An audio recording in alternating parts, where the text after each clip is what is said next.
जय हिंद एवरीवन। सबसे पहले तो मैं पूरे भारतवासियों को कॉन्ग्रेचुलेट करना चाहूँगी कि हमारे भारत ने जो ऑपरेशन सिंदूर चलाया था उसमें हमारे भारत को एक बड़ी सफलता मिली है। तो मैं अपने देश के सैनिकों, अपने देश के जवानों को दिल से सैल्यूट करना चाहूँगी कि जो उन्होंने अपना अदम्य साहस, अपना अदम्य शौर्य दिखाया है तो वो वाकई काबिल तारीफ़ है। तो ये पहली बार नहीं है, हमारे देश को जब भी ज़रूरत होती है हमारे देश का जवान, हमारे देश के सैनिक हमेशा से ही अपना अदम्य साहस, अपना अदम्य शौर्य दिखाते हुए आए हैं। तो ये तो हमारे देश के अनमोल रतन हैं। तो रियल हीरो तो यही हैं। तो आज हम बात करेंगे जो टर्की है, ये जो नेवल वॉर गेम खेल रहा है, जो टर्की एक गीदड़ भक्कियाँ दे रहा है कि हम ये कर देंगे वो कर देंगे। इन रियलिटी में जो टर्की है ये बनना चाहता है खलीफा। एक्चुअली में जो वर्ल्ड वार फर्स्ट हुई थी उसमें टर्की को बिल्कुल इसके साम्राज्य को तोड़ दिया गया था, इसके साम्राज्य को बिल्कुल ध्वस्त कर दिया गया था। और अब ये बोलना चाहता है कि जितनी भी अरब कंट्रीज़ हैं, लाइक जो सऊदी अरेबिया हैं, यूएई हैं, जो भी अरब कंट्रीज़ हैं, ये बनना चाहता है उनका खलीफा, ये सुपीरियर बनना चाहता है कि जो भी हूँ वो मैं हूँ। तो ये उम्मा की जो लीडरशिप है वो इख्तियार करना चाहता है। तो ये हेड बनना चाहता है सबका। तो मैं ये वैसे ये कह देना बड़ा आसान है, लेकिन रियलिटी कुछ और होती है। गीदड़ भक्कियों से कुछ होने वाला नहीं होता है। आपको ग्राउंड पे भी अगर हिम्मत है तो वो वहाँ भी आपको अपना दिखाना चाहिए कि आप कितनी गीदड़ भक्कियाँ दे सकते हैं, क्या वो रियलिटी में भी आप उसको कर सकते हैं। तो यही वो गीदड़ भक्कियाँ दे रहा है। तो रियल बात तो ये है कि जो टर्की है ये ब्रिक्स में अपनी एंट्री चाहता है, और अगर भारत ने वेटो कर दिया तो इसका आना मुश्किल हो जाएगा, ये आ नहीं सकता है। तो इसीलिए ये नाप तोल करके बोल रहा है। तो ये सारी जो वॉर गेम ये खेल रहा है तो यही है, और कुछ नहीं है। तो भारत तो ये पहले तो ये एक अफवाह उठी थी कि जो C-130 है, जो इनका प्लेन था वो कराची में लैंड किया था। तो जब इनसे पूछा, पूरे एम्यूनिशन के साथ, लॉजिस्टिक के साथ उतरा था ये कराची में। तो जब इनसे ये पूछा गया तो उन्होंने कहा कि नहीं भाई, ये तो मलेशिया जा रहा था तो फ्यूल ख़त्म हो गया था, तो फ्यूलिंग के लिए ये यहाँ पे लैंड किया। तो टोटली डिनाइल इन्होंने दे दिया। तो अगली बार फिर से इनका जो एक एंटी सबमरीन है वो कराची में आई। तो इन्होंने फिर से तब भी पूरे एम्यूनिशन के साथ में वो आई। तो इन्होंने फिर से ये क्लैरिफिकेशन दिया कि ये तो पोर्ट कॉल है, ये तो एक जो रूटीन कॉल होती है वो है। तो ये तो इन रियलिटी ये तो एक मलेशिया जा रहा है। तो इनको आई थिंक मलेशिया से काफ़ी ज़्यादा इनको प्यार मोहब्बत है। तो यही है। तो बाकी ये डायरेक्टली बोल कुछ नहीं सकता है, हिम्मत इसमें नहीं है। अगर डायरेक्ट अगर कोई बात है, अगर वॉर गेम खेलनी है तो डायरेक्ट मैदान में आकर लड़िए ना। ये इस तरह से गीदड़ भक्कियाँ देना, बैक स्टैब करना, तो ये सब शोभा नहीं देता है। अगर रियलिटी में आप लड़ना चाहते हो तो सामने आकर के लड़िए। तो ये कर कुछ नहीं सकता, ये इसी तरह से जब पकड़ा जाता है तो डिनाइल दे देता है।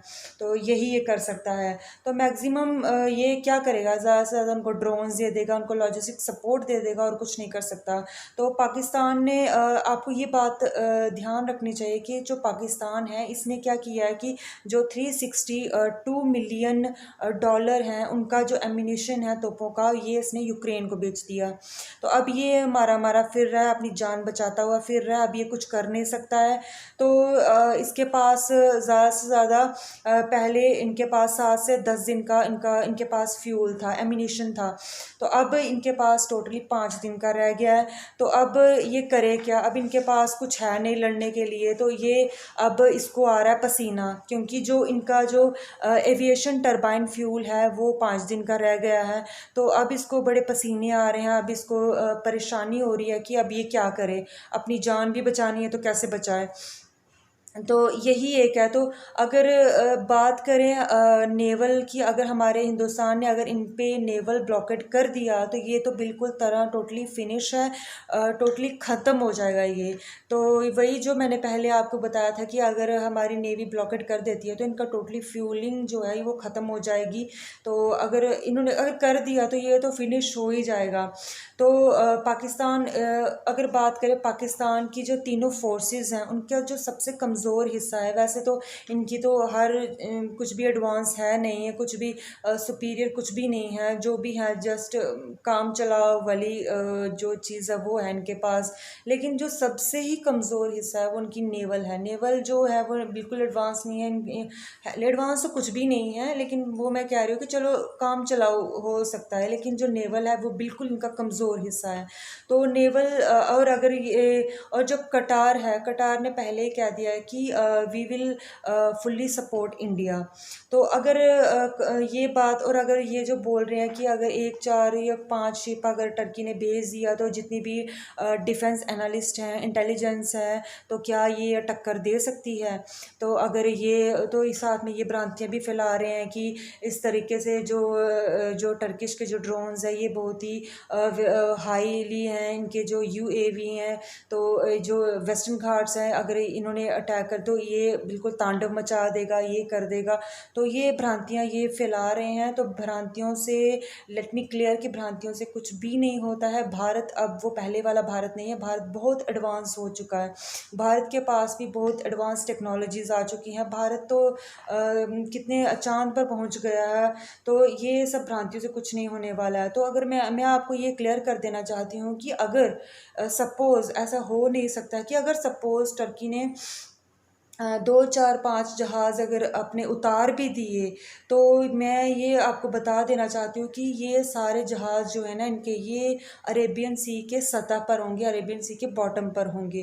तो इनके कुछ भी नहीं होने वाला अगर ये उतार, वैसे इतनी हिम्मत ये करने वाला है नहीं है। अगर ये कर भी देता है ना तो ये हमारे जो अरेबियन सी है ना उसकी सतह पर, उसके बॉटम बॉटम पर होंगे। तो अगर और ये वैसे अगर इनको आजमाना है ना तो ये आजमा सकते हैं, लेकिन आजमाने की हिम्मत ये कभी नहीं कर सकते।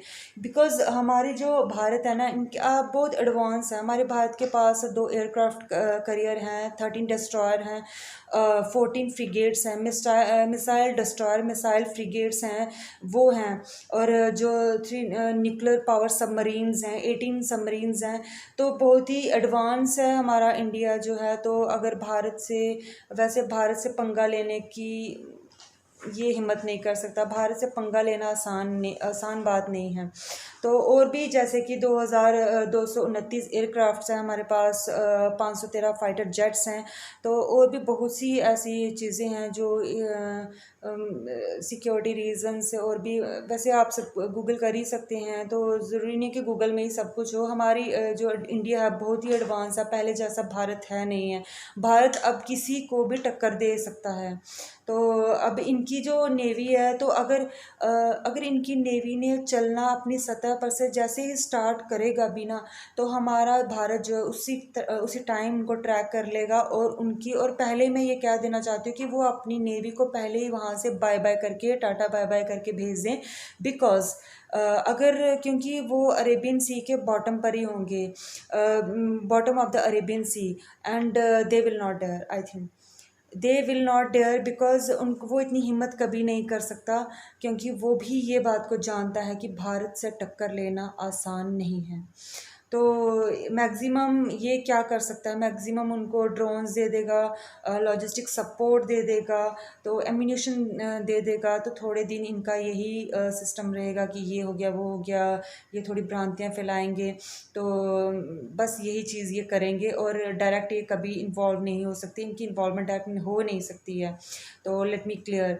तो अगर बात करें चीन की, तो चीन का जहाँ तक सवाल है, तो चीन भी भारत से टक्कर लेने की हिम्मत कभी नहीं करेगा।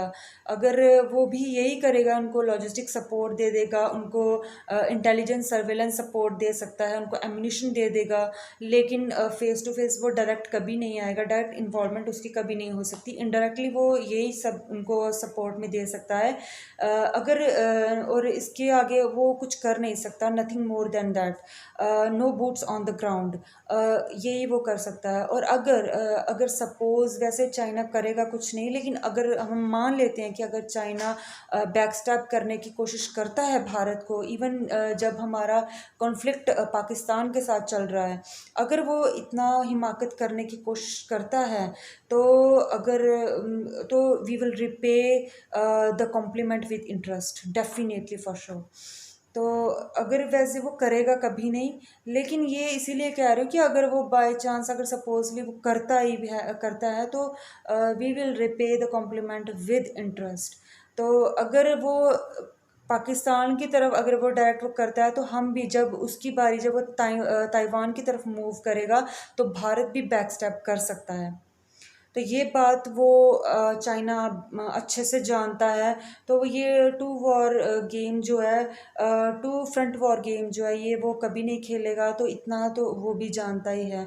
तो पाकिस्तान को तो आप जानते ही हैं, उसको एक लालच देना बहुत ही इजी है। पाकिस्तान तो मारा मारा फिर रहा है, वो भी बस गीदड़ भक्कियाँ देने में ही, क्योंकि वो सोचता है कि शायद उसको ये सपोर्ट कर रहा है, बट ये बात वो भी नहीं जानता कि उसके सपोर्ट में कोई भी नहीं आएगा। भारत से पंगा लेने की, भारत से फ्रंट वॉर गेम खेलने की हिम्मत किसी में नहीं, क्योंकि भारत अब बहुत ही एडवांस हो चुका है। भारत किसी को भी टक्कर दे सकता है।